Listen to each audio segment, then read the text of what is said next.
হ্যাকারের জীবন পর্ব এক। নীরব বিপ্লবী।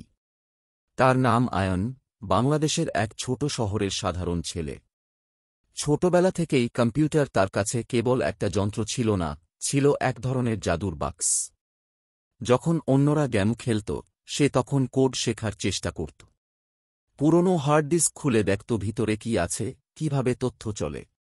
ক্লাস 9-এ পড়াকালীন একদিন ইন্টারনেট ঘাঁটতে গিয়ে সে ব্রাউজারের নাম শোনে। কৌতূহল থেকে সেটা নামিয়ে ফেলে।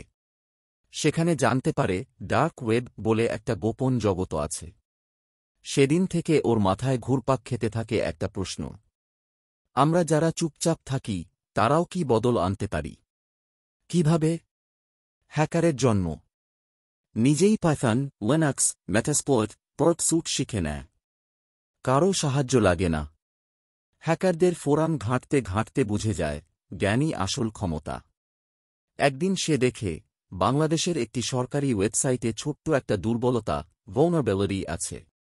তখন ওর মনে প্রশ্ন জাগে, ভেতরে ঢুকব নাকি শুধু দেখেই ছেড়ে দেব? সে ঢুকে পড়ে। কোনো ক্ষতি না করে প্রমাণ রেখে বেরিয়ে আসে। এরপর কর্তৃপক্ষকে রিপোর্ট করে দেয়। এই কাজের জন্য সে পায় তার প্রথম বাঁধি, মাত্র $50। তবে তার কাছে সেটা ছিল বিজয়ের শুরু। দ্বিমুখী জীবন। বাইরে সবাই জানত আয়ন একটা সাধারণ সফটওয়্যার কোম্পানিতে চাকরি করে। কিন্তু রাতে সে হয়ে যেত ট্রাস্ট জিরো, এক গোপন এথিক্যাল হ্যাকিং দলের নেতা। তাদের টার্গেট ছিল মেয়েদের অনলাইনে হয়রানি করা অপরাধী, ভুয়া লোন স্কিম চালানো প্রতারক, দেশের ভাবমূর্তি নষ্টকারী সাইবার অপরাধী।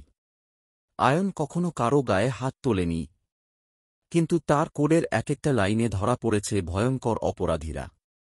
তবুও কেউ জানত না সে কে।